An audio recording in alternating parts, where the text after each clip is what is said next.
Hey everyone, welcome to episode 52 of the Hellbound Podcast. I'm Michael Chan. Yes, I am back again. I have to say that every time I come back these days because I keep getting so busy and so messed up. And, you know, all these crazy doppelgangers won't leave me alone that I have to skip episodes at a time in terms of recording. So I apologize to all of you for disappearing chunks at a time, but I am back again. And sitting over in the UK is my lovely co-host. Who are you? Let everyone know. I'm Alexander Blackburn. I'm the founder of the Hellbound Horror Festival, which is coming to a really good, positive close this week on Saturday the 29th. So we've got a very short award show. It's not going to be as kind of lengthy as the last time because we've shown our films. We had a showcase the weekend just gone. We had about 500 reviews between two sets of videos, which I'm very, very happy about in 2 days. And people stayed for... The average was over an hour, which is very good because there was a bunch of films and we were really, really chuffed with the stats on that. I know all the filmmakers agreed and with the way we were using their films, which was a big thing for me because a lot were unhappy last time, but that was all agreed. Went very, very well. Lots of positive comments. And we've had the nominations are slowly coming out today, which has been great. Mm-hmm. Congratulations to all the nominees. I'm very excited about your films. They are all phenomenal, and can't wait to have the winners announced. Yeah, absolutely. Well, we've got at the end of this episode, we've got the Rule Breaker Award to hand out, and we told our filmmakers on social media that we'd hand the award out of competition to a certain degree because they broke the rules. They went past 15 minutes by a big chunk in some cases, by half an hour in one case. You know who you are. But all those films were very, very good. They were very high standard. But we'll talk about the winner a little bit later on. We would have been happy to promote you guys on social media. You didn't have to submit and break the rules. But I'm still glad that you guys submitted because I got to see it. But please, it's a lot of work, especially for Alex. So please have some sympathy for the guy. I'm so glad they were all good because the Pat Mitchell's, let me get this right. Lemons, oh my God, this is going to be terrible. I have to say this correctly. I'm going to edit this sequence. Pat Mitchell's apples, oranges, lemons, and limes was 45 minutes, but it's really good, and they're all excellent. Anyway, we'll talk about that later. Of course.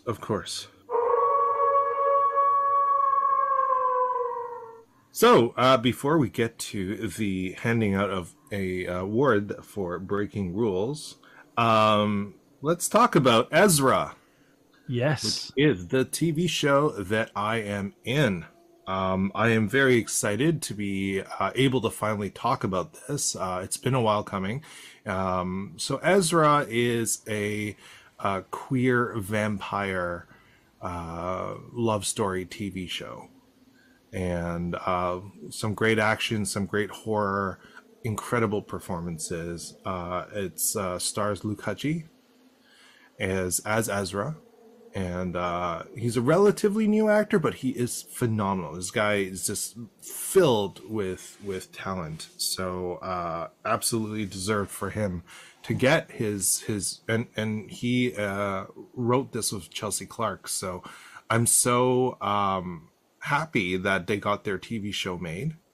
And I play the father of Ian, who is Ezra's love interest in the show.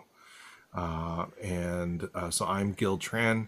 And then my wife, Charlotte Tran, is played by Ginny Wong, who... she's amazing. She is absolutely just an incredible talent. And she starred with me in my film, The Only Asian.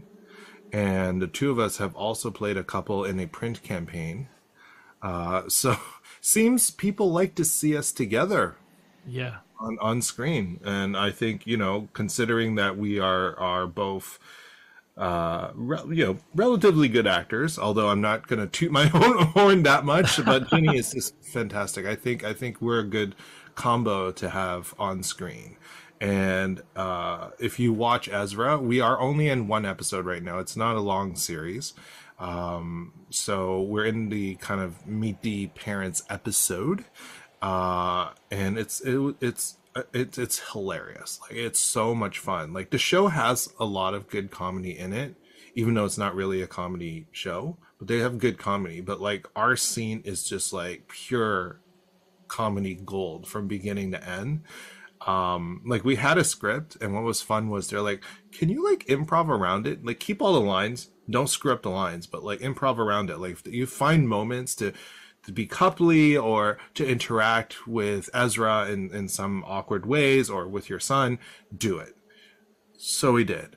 So I came in as like weirdo trying to be cool dad, but also protective, and Ginny came in as like, like absolutely high energy mom. Yeah.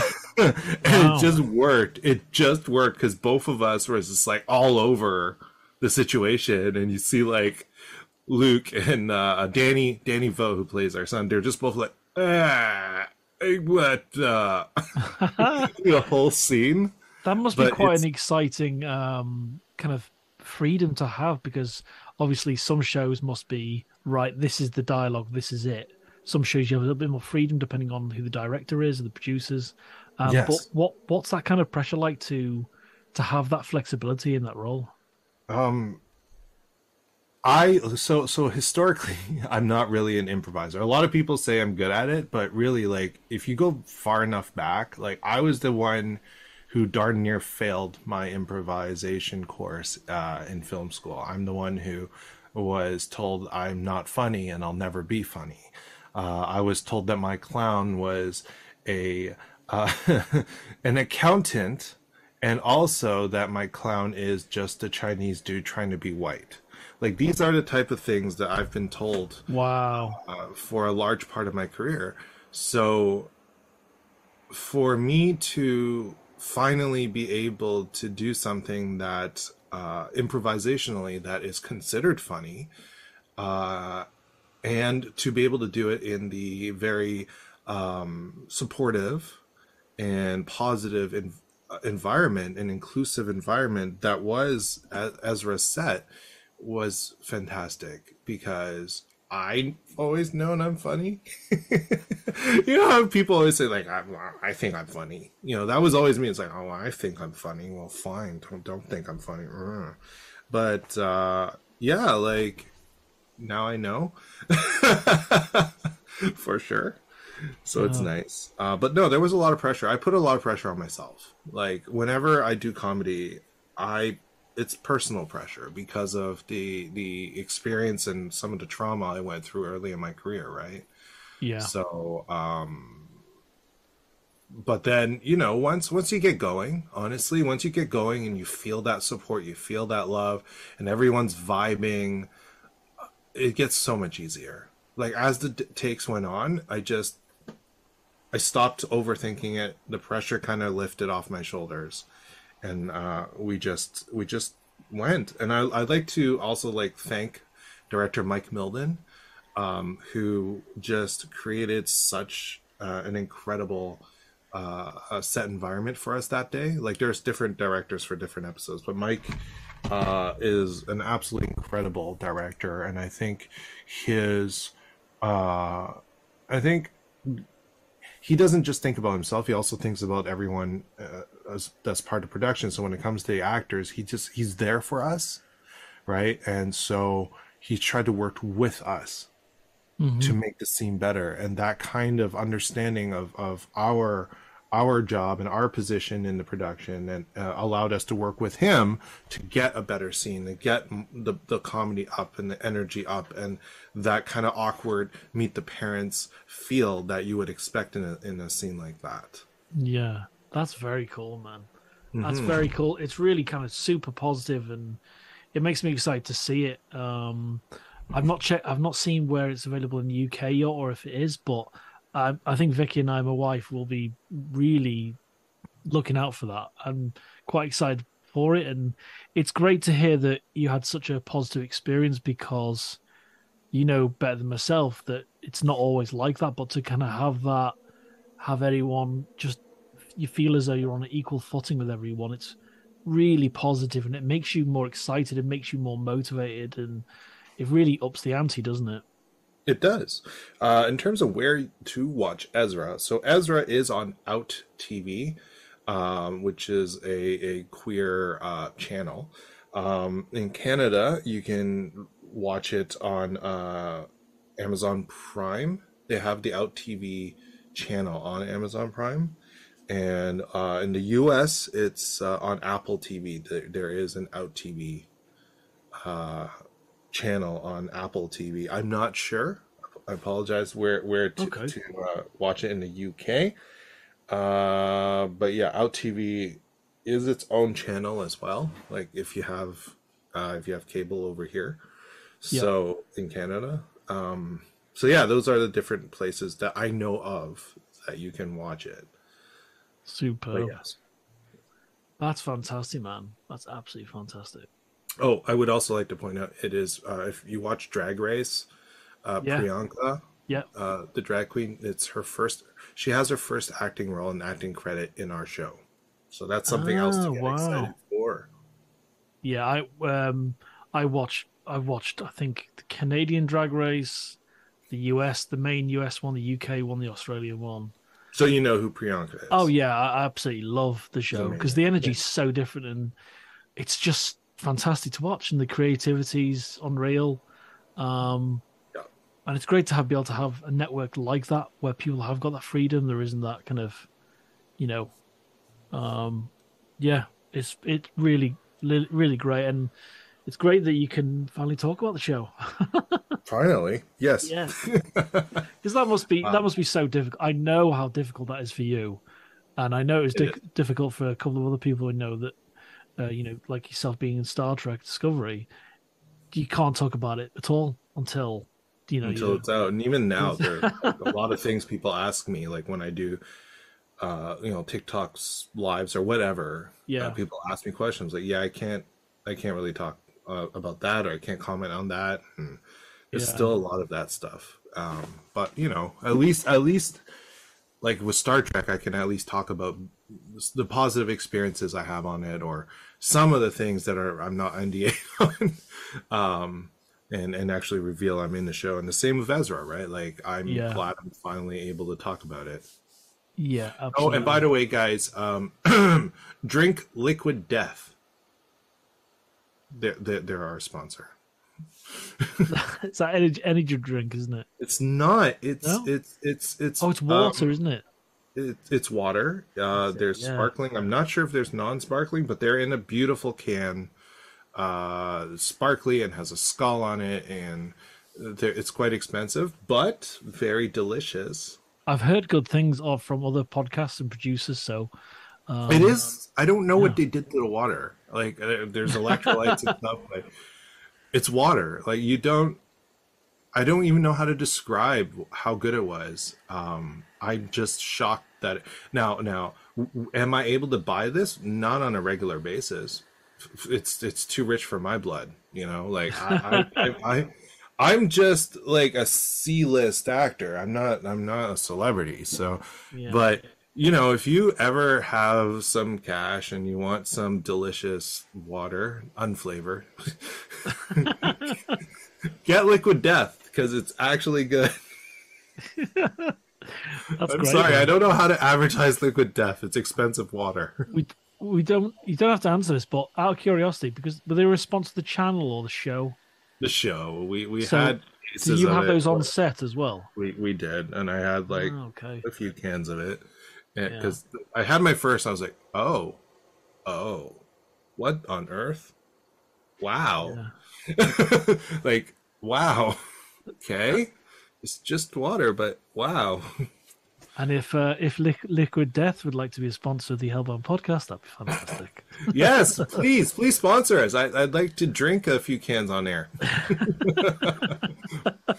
We've got all coffee, all clothing, anything. I mean, we are a horror podcast, and you guys have a skull on your can, so we're in simpatico, right? Absolutely. Yeah, well, let me tell you, even my doppelgangers like your product. So you get their endorsement too, and we're trying to kill each other, and yet somehow we agree on liquid death.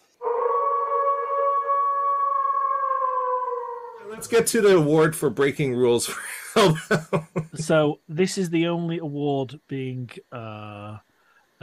given out today. The bulk of the awards, the main awards, are Saturday 29th this week, when this episode comes out. And this award, it was a tricky one really, because do we just dismiss everyone and their great films that were going past 15 minutes? And I wanted to award the films because the quality of what we received that were north of 15 minutes.